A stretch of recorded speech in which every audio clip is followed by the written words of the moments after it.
Well, this month we are on an exploratory mission. Yes. Yay. This month we're exploring the 4 Agreements by Don Miguel Ruiz. And last week I had Dr. Jerry DeVoli, who is with us this morning. He was up here with me sharing about the Toltec need to hide their ancient wisdom. As was referenced in the New Thought movie, New Thought is most about the collection of all the ancient wisdoms that have had to be buried and then unearthed in order for us to have that new thought. This is a part of that in a small way. This wisdom can transform our lives if we allow it to. If we can move beyond and try something new. There's been a little chatter this week. I found it fascinating that the people I talked to, the stories I heard from others were, and even on Facebook, there was chatter about the first agreement this past week. I found it so wonderful to know that you were taking that in and applying it to your life, because in Unity we know we like to be practical about our Christianity. So it was nice to hear that chatter and have you question for yourselves, what is my story? How did it become born? Was it my story? Was it someone else's story? Is it true? Oh my God, there's a good question.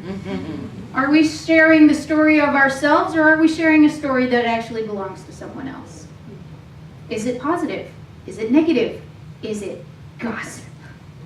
Those are the things that I heard floating around this past week. It was wonderful. All of that is part of what Don Miguel Ruiz called the domestication process. So in our quest this week to be impeccable with our word, which is agreement number 1, I just want to reiterate that impeccability means without sin, according to him. In Unity, we would share that sin is a separation from living in alignment with our divine nature, the truth of what we are. And so as living in oneness with the truth of who we are, we would be using language about ourselves and others that is positive and truthful. We would be releasing acts of self-sabotage. We would be more mindful of the power that our words have to create, not only for ourselves, but for others. All of that woven together is Unity Principle number 3, the law of mind action. So Don Miguel Ruiz stated that if you adopt these 4 new principles, I have principles on the brain. If you adopt the 4 agreements, you will create enough personal power to change your life. Who here is willing to change their life? That's for me. That's for you. Excellent. So let's begin. The second agreement, which we're going to talk about this week, is don't take anything personally. Are you ready for it? Let's take a deep breath with that one. Don't take anything personally. Who here has accomplished this thus far in their lifetime? Amber had her hand up. I love it. The youngest person in the room. She's an example to us all. We'll talk later. So, in the domestication process, one of the things that we have done is come to believe the myth that everything happens not only to us, but because of us. Has anyone ever had that thought cross your mind? Maybe it was inspired because others have told you, you made me do this. I broke the dish because of you. Or, you made me so angry. Is that possible? And here's another one. I failed because you didn't drive me to school on time. Okay then, wow, this is news. So what I teach my young people for all these years is that as angry as your parents can be, their anger is theirs and it doesn't belong to you. So the same goes for us as adults. Your spouse can't make you angry, frustrated possibly, but angry, no, that's your choice. So we too have made all of those accusations, taking responsibility for our emotional well-being and putting it on someone else. Am I the only guilty party in the room? Come on now, I'm not alone. I didn't think so. Thank you for bravery and taking your courage and admitting the truth. So the reality is, whatever part of the drama that we have participated in, being angry, blaming someone else for our anger, we agreed to play that part. We chose to put on that role. Like Jim, when he had us up here doing spiritual theater, he assigned the role that we played. We had no choice in the matter, unless to choose not to do it at all. But that's no fun. So we sometimes like to experiment with putting on the role, taking on the part. But we need to be mindful about when are we choosing to react and when are we choosing to act out of our beliefs and our values. And also we need to know that what others choose to do has nothing to do with us. That's where we have agreed with the assumption that we are responsible for everything and everyone. Yes, I did that on purpose. I love to shock you guys. So, my invitation is to release those assumptions and become responsible for what is yours and only what is yours. So when we're told by someone else that we're the blame for that or we made them do something, what I'm going to invite you to recognize is that they are coming from a place of fear in some level. They wouldn't be blaming if they get to take responsibility for themselves. They're unwilling, unable, or just unaware that they're doing that. It's no big deal. It's got nothing to do with you. Don't take it personally. Okay? One of the quotes that I claimed along the way, I don't know from where, I've been doing this too long, but I used it with my mom. If they knew better, they would do better. Who here knows that phrase? I don't know where it comes from, but it's a winner.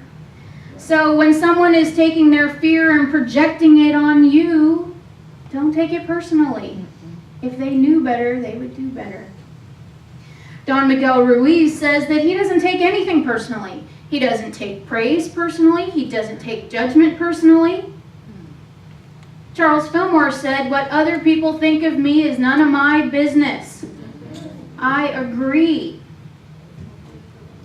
Don Miguel Ruiz shared that either way, that criticism, that praise, it's judgment on opposite ends of the coin. Either way, it does not affect him because, here's the key, he does not have the need to be accepted. He accepts himself exactly as he is and exactly as he is not. That's one of the prayers that we say for our kids every week. We bless our children and we love them exactly as they are. May I have an amen? Amen. All right, you guys are with me now. So, whatever you think and feel in the world is your belief system. It's your agreements to the things that have gone on before. You agreed. If you choose not to agree, then you start a new path. You get to change your mind, change your thinking, change your life. You ever heard that? Yes, of course you have. So other people are going to have their belief system, and you know that I call that belief system BS. So you get to choose your BS, and you get to choose your BS if it works for you. So when words are spoken and someone tells you that you hurt them, I'm telling you now, it's a myth. Okay? Who here is willing to be a myth buster? All right, awesome. Okay. And what Don Miguel Ruiz pointed out was something that when those words are spoken and someone tells you that you have hurt them, it's not that you have hurt them, what you said has hurt them. What he explains it to be is that these individuals, and we all have this on some level, we carry a wound within ourselves, and the words trigger or touch the wound. We call it pushing our buttons, okay? So if I say something that triggers a belief in you, I'm pushing your button. Sometimes I do it on purpose. It's my job. And other times it just happens accidentally. And everyone in your life is here to push your buttons, to help you say, I have a belief about this and I don't know if it's true for me anymore, or where did it come from? Do I still want to carry it with me in my belief system backpack? You know, we get to make those choices day to day, minute to minute. Another thing that I have underlined and arrowed in the book, because it was just like, oh my God, this is fabulous. I want to share this with you. He says, it's about your point of view. And we all have a point of view, and you know what those are. He says, your point of view is something personal to you. It is no one's truth but yours. Then if you get mad at me, I know you are dealing with yourself. I am only the excuse for you to get mad. And you get mad because you are afraid, because you are dealing with your own inner fear. If you are not afraid, there is no way you will get mad at me. If you are not afraid, there is no way you will hate me. If you are not afraid, there is no way you will be jealous or sad. If you live without fear, if you love, there is no place for any of those emotions. That's for me. Amen. If you live without fear, there is no reason to use your words, your physical being, your anger, your sadness, your fear as a weapon in life. You recognize that it's just fear. And fear is okay. Recognizing that you're fearful is okay. It's a part of the human process. Now, you should examine the area, make sure there's no tiger or bear in the room. And if there's no tiger or bear, then maybe your fear is a little bit out of alignment. If there's a tiger or bear, I suggest you run. Because, oh, well, actually with a bear, they say don't run. But with a tiger, you know, you're on your own. But anyway, you know, you make the best judgment. But if there's no tiger or bear in the room, then re-examine. Why am I so fearful? What is triggering me? Why are my buttons being pushed? What is it? Why am I no longer safe in this situation? Because that's the birth of your fear. You are no longer safe. Why? And then talk to somebody about it. Don't try to live through this by yourself. So there is no reason to use fear, anger, hate, sadness, and jealousy as a weapon. I prefer squirt guns myself, especially at the pool party. All right. So it is possible to love everyone and everything around you. It's possible, but it is the fear that gets in the way. You may have heard about a young girl named Mahala Yusova. And I know I did not pronounce that last name right because I've been practicing and this did not sound. What is it? Yusafzai. No, Yusafzai. Yusafzai. Whatever he said. Yes, whatever he said. Yusafzai. Mahala Yousafzai is a young Pakistani girl who survived being shot by the Taliban in 2012. Mahala was very outspoken about the importance for education for girls in her country, something that the Taliban were very much against. In a recent interview, Malala was asked if she ever thought at the time that the Taliban would try to kill her. And I'd like to share that with you now. I started thinking about that, and I used to think that the Talib would come and he would just kill me. But then I said, if he comes, what would you do, Malala? Then I would reply myself that, Malala, just take a shoe and hit him. But then I said, if you hit a Talib with your shoe, then there would be no difference between you and the Talib. You must not treat others that much with cruelty and that much harshly. You must fight others, but through peace and through dialogue and through education. Then I said, I'll tell him how important education is, and that I even want education for your children as well. And I'll tell him, that's what I want to tell you. Now do what you want. So this young girl was shot in the head at the age of, she was threatened with her life at the age of 14. She had to take it within herself whether or not to take that personally. She had to go onto Google because friends had told her that she was labeled, she was tagged, they had it out for her. At the age of 14, because she was standing in her personal power for the desire for education.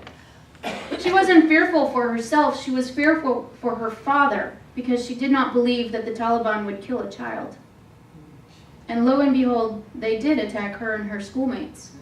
But to hear her share that she did not take it personally, like Amber, who raised her hand high.